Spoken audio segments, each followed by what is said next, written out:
Hai guys, kembali lagi di Cetak Gol Harian bersama aku Vita Mela. Hari ini ada berita dari Manchester United yang meraih kemenangan tipis usai memperdaya Bournemouth lewat gol cantik Casemiro. Sementara Arsenal dipastikan gagal juara setelah takluk atas Nottingham Forest dengan skor tipis 1-0. Simak selengkapnya di Cetak Gol Harian berikut ini. Kita awali berita hari ini dari hasil pertandingan Premier League. Ada Tottenham Hotspur yang dipermalukan oleh Brentford dengan skor 1-3. Hasil serupa juga diraih oleh Manchester United yang berhasil mengalahkan Bournemouth dengan berpeluang mengamankan posisi 3 besar. Tottenham Hotspur melakoni laga lanjutan pekan ke-37 Premier League saat berhadapan dengan Brentford. Dalam laga tersebut, skuad asuhan Ryan Mason kalah dengan skor akhir 1-3. Spurs memulai laga dengan mendominasi serangan sejak menit awal. Hal itu dibuktikan dengan gol cepat dari skuad Lily Whites yang dilesakan oleh Harry Kane di menit 8 pertandingan. Kapten timnas Inggris ini mengemas gol lewat tendangan bebas cantik dari luar kotak penalti. Hingga turun minum, skor masih nggak berubah untuk tim tuan rumah. Memasuki babak kedua, skuad The Beast mengambil alih jalannya pertandingan. Bryan Mbeumo berhasil menyamakan kedudukan lewat placing cantik di menit 50 laga. Gol tersebut membuat semangat anak-anak Spurs jatuh. Terbukti 6 menit berselang, Mbeumo berhasil mencetak brace lewat skema serangan balik. Setelah tertinggal, skuad asuhan Ryan Mason berupaya keras mencari gol penyama kedudukan. Akan tetapi mereka malah kecolongan di menit 87 laga lewat gol dari Yoane Wissa. Gol tersebut memanfaatkan kesalahan dari para pemain belakang Tottenham. Hasil ini membuat pasukan The Lily Whites dipastikan gak bermain di Liga Champions musim depan. Kini Heung-min Son dan kawan-kawan bertengger di posisi 8 dengan mengoleksi 57 poin. Manchester United berhasil meraih poin penuh dalam lanjutan pekan ke-37 Premier League menghadapi Bournemouth. Bubuhan Erik ten Hag berhasil menang dengan skor tipis 0-1. Di babak pertama, skuad Setan Merah memulai laga dengan melakukan beberapa serangan berbahaya. Hasilnya mereka berhasil melesakkan gol di menit 8 lewat Casemiro. Hebatnya, gelandang asal Brazil mengemas gol dengan cara akrobatik yakni salto. Gol tersebut tercipta setelah menerima umpan dari Christian Eriksen. Walaupun tertinggal, skuad The Cherries merespon cepat dengan berusaha menyamakan kedudukan. Dominic Solanke berhasil menciptakan peluang emas di menit 26 laga. Namun saat itu David De Gea tampil tangguh dengan melakukan penyelamatan. Di awal babak kedua, Bournemouth langsung menebar ancaman melalui sepakan David Brooks. Akan tetapi lagi-lagi De Gea mampu menepis tendangan tersebut. Kemudian kedua tim saling melakukan jual beli serangan hingga wasit meniup peluit panjang. Sayangnya nggak ada tambahan gol yang tercipta. Hasil ini membuat The Red Devils hampir dipastikan lolos ke zona Liga Champions. Skuad asuhan Erik ten Hag unggul 3 poin dari Liverpool yang cuma menyisakan 1 pertandingan. Usai laga, Erik ten Hag cukup senang dengan penampilan anak asuhnya. Pelatih asal Belanda ini memuji Casemiro yang berhasil mencetak gol luar biasa di pertandingan tersebut. Liverpool gagal meraih hasil yang maksimal di partai pekan ke-37 Liga Inggris saat berhadapan dengan Aston Villa. Anak asuh Jurgen Klopp ditahan imbang dengan skor 1-1. Pasukan Unai Emery berhasil mengejutkan tim tuan rumah dengan beberapa kali melakukan serangan berbahaya. Namun skuad The Villa baru mendapat peluang di menit 20 laga. Saat itu mereka dihadiahi penalti usai Ibrahima Konate melanggar Oli Watkins di kotak terlarang. Sayang Watkins yang menjadi algojo gagal menunaikan tugasnya dengan baik. Sepakan datarnya masih sedikit menyamping di sisi kiri gawang Alisson Becker. Meskipun begitu, nggak butuh waktu lama untuk Aston Villa mengemas gol di laga ini. 5 menit setelah kegagalan tersebut, Jacob Ramsey membuat tim tamu unggul hasil umpan cantik dari Douglas Luiz. Dengan keunggulan 1 gol, skuad Villa beberapa kali mengancam gawang Alisson.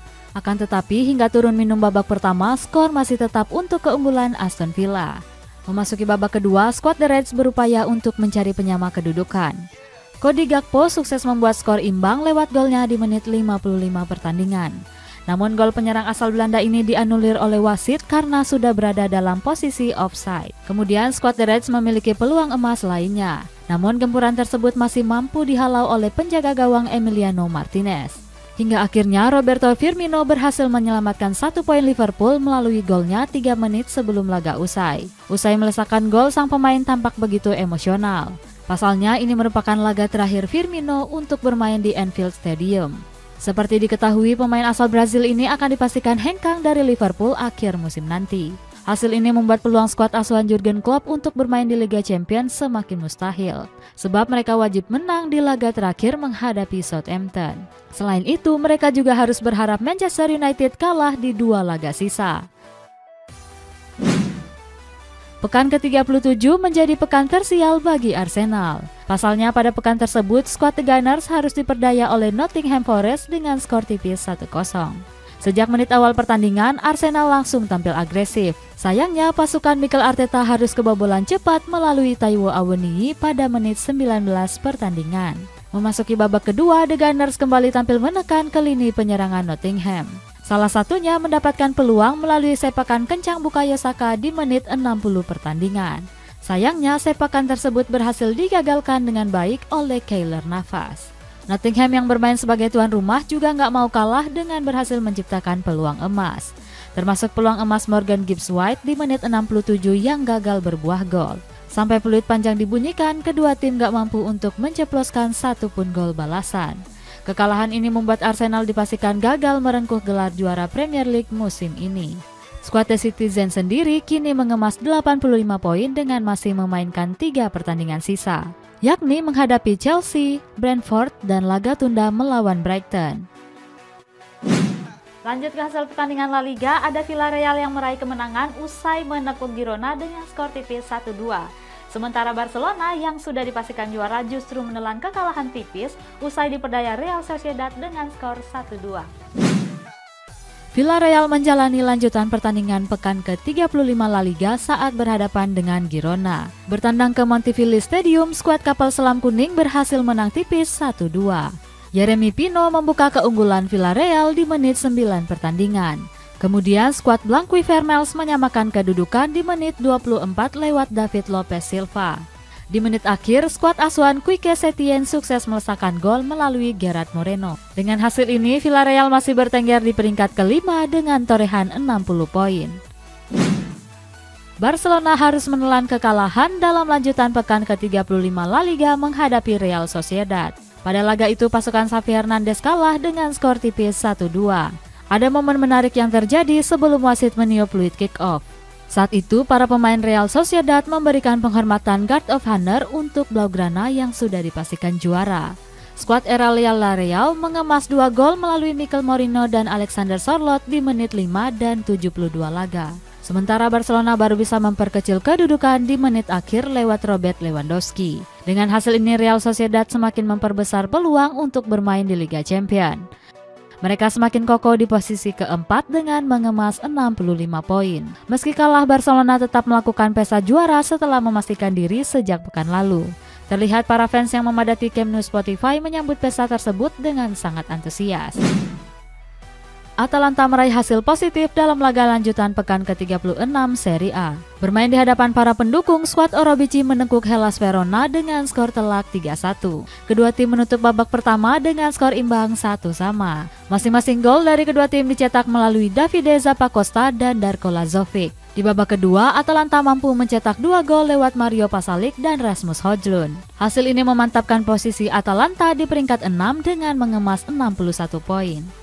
Next, ada AC Milan yang mengamuk tanpa ampun dan berhasil membantai Sampdoria dengan skor telak 5-1. Lanjut ke Bundesliga, ada hasil mengejutkan di mana Bayern Munchen menelan kekalahan telak atas RB Leipzig dengan skor 1-3. AC Milan sukses meraup kemenangan di lanjutan pekan ke-36 Serie A kontra Sampdoria. Bermain di San Siro, skuad Rossoneri menang dengan skor akhir 5-1. Sejak menit awal, skuad asuhan Stefano Pioli memegang kendali jalannya pertandingan. Laga baru berjalan 9 menit, Rafael Leao membuka skor hasil dari umpan matang Brahim Diaz. Berikutnya, Olivier Giroud berhasil mencetak 2 gol di menit 23 dan 29 laga. Di babak kedua, AC Milan gak mengendurkan serangan sama sekali. Terbukti mereka kembali memperlebar kedudukan lewat Brahim Diaz di menit 63. Lalu disusul oleh Giroud yang membukukan hat-tricknya di menit 68 pertandingan. Pasukan Stefano Pioli masih menjaga asa dengan bercokol di peringkat 5 dengan torehan 64 poin. Mereka cuma berjarak 1 poin dari Lazio yang baru bermain Senin nanti. Bayern Munchen menelan kekalahan memalukan di pekan ke-33 Bundesliga. Bertanding di Allianz Arena, skuad di Rotten berhasil di-comeback oleh RB Leipzig dengan skor telak 1-3. Pasukan Thomas Tuchel mampu unggul terlebih dahulu setelah Serge Gnabry mencetak gol di menit 25. Namun di babak kedua, pemain Bayern Munchen alami penurunan. Terbukti RB Leipzig berhasil mencetak 3 gol sekaligus lewat Konrad Laimer dan 2 penalti yang dilesakan melalui Christopher Nkunku dan Dominik Szoboszlai. Dengan hasil ini, posisi Bayern Munchen terancam disalip oleh Borussia Dortmund. Hal itu baru bisa terwujud seandainya mereka mampu menang atas Augsburg malam ini. Peluang Dortmund untuk menikung Bayern Munchen terbuka cukup lebar. Pasalnya di pertandingan terakhir, skuad di Borussen akan berhadapan dengan Mainz. Klub berjuluk Die Nullwunder ini alami keterpurukan setelah 3 pertandingan gagal meraih kemenangan. Sedangkan lawan Bayern Munchen adalah FC Köln yang sedang dalam tren positif. Diketahui The Billy Goats ini nggak terkalahkan dalam 3 pertandingan terakhir. Kemenangan ini mendongkrak posisinya dengan berada di peringkat 9 klasemen. Kalau tadi dari hasil pertandingan, kita masuk ke sesi konferensi pers. Ada Pep Guardiola yang mengaku bangga dengan pekerjaannya saat ini. Sedangkan Carlo Ancelotti nggak mau membicarakan masa depan sebelum musim 2022-2023 berakhir. Manchester City akan berhadapan dengan Chelsea dalam pertandingan pekan ke-37 Premier League. Sang pelatih Pep Guardiola mengaku bangga dengan pencapaiannya di musim ini. Dalam sesi konferensi pers, Guardiola mengatakan jika dia sangat mencintai dirinya dan pekerjaannya. Salah satunya menghadapi masa-masa sulit saat musim pertamanya di Manchester City. Namun Guardiola belajar dengan cepat dengan kekurangan para pemainnya tersebut. Di sisi lain, Manchester City sendiri sudah mengunci gelar juara setelah Arsenal menelan kekalahan. Menjelang laga menghadapi Manchester City, Frank Lampard menantikan reuni dengan Kevin De Bruyne. Seperti diketahui, De Bruyne sendiri sempat berseragam Chelsea selama 2 tahun. Dalam sesi konferensi persnya, Lampard memuji kemampuan dari pemain Belgia tersebut. Dia terang-terangan sangat menyukai gaya permainan De Bruyne di atas lapangan. Legenda The Blues ini menyebut jika De Bruyne merupakan pemain yang fantastis. Dia pun mewaspadai pergerakannya pada laga dini hari besok. Posisi Carlo Ancelotti sebagai pelatih Real Madrid dipastikan aman. Hal tersebut dia sampaikan dalam sesi konferensi pers menjelang laga menghadapi Valencia besok. Ancelotti menyebut jika dirinya telah bertemu dengan sang presiden Florentino Perez. Dia mengatakan kalau saat ini bukanlah hal yang tepat membicarakan musim depan. Pelatih Italia ini pun ingin fokus untuk bermain di sisa pertandingan La Liga musim ini. Apalagi Los Blancos sendiri akan bermain dengan skuad yang sangat lengkap. Marcel Sabitzer akan kembali ke Bayern Munchen setelah masa peminjamannya berakhir di bulan Juni nanti. Namun pemain Austria ini menegaskan masih ingin bertahan di Manchester United. Kabar itu diungkapkan oleh salah satu jurnalis asal Italia, yakni Fabrizio Romano. Romano menyebut jika Sabitzer sangat berharap manajemen Setan Merah untuk bisa mempermanenkannya, sebab dirinya merasa bahagia berseragam The Red Devil. Di sisi lain, Manchester United juga dikaitkan dengan gelandang Feyenoord, yakni Orkun Kokcu. Beralih ke kabar rumor, ada Alexis Mac Allister yang diklaim akan bergabung ke Liverpool pada musim panas nanti. Di kabar penutup nih, ada Arab Saudi yang akan mengucurkan dana besar untuk investasi di Liga Afrika. Alexis Mac Allister berniat hengkang dari Brighton pada bulan bursa transfer musim panas mendatang. Beberapa klub top Eropa tertarik untuk meminang gelandang asal Argentina ini. Namun pelabuhan baru Allister itu mengerucut ke Liverpool yang ngebet merekrutnya ke Anfield. Kabar tersebut dibenarkan oleh jurnalis asal Argentina bernama Gaston Edul. Gaston Edul mengklaim kalau Allister akan jadi pemain Liverpool di musim depan. Masih belum diketahui pasti berapa biaya yang dikeluarkan oleh The Reds untuk menggait sang pemain. Chelsea berencana untuk menjual beberapa pemain di bursa transfer musim panas nanti. Media Standard Sport mengabarkan jika manajemen The Blues siap melepas 7 pemain mereka.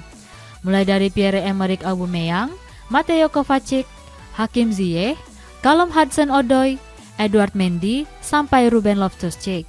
Nantinya dana hasil penjualan itu akan digunakan untuk merekrut beberapa pemain di musim panas nanti. Masih belum diketahui pasti siapa pemain yang menjadi bidikannya.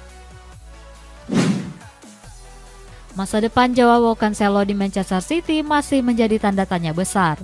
Sebelumnya, Cancelo yang dipinjam ke Bayern Munchen enggan kembali merapat ke Etihad Stadium.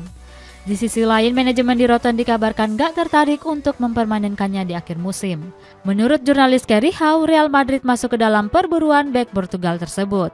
Jurnalis Sport One ini menyebut jika Los Blancos berminat mendatangkannya di akhir musim. Cancelo sendiri diharapkan bisa mengatasi buruknya sektor bek sayap El Real. Arab Saudi dikabarkan akan melakukan investasi besar-besaran di sepak bola Afrika. Nantinya negara petrodolar di Timur Tengah ini mengucurkan dana yang sangat besar.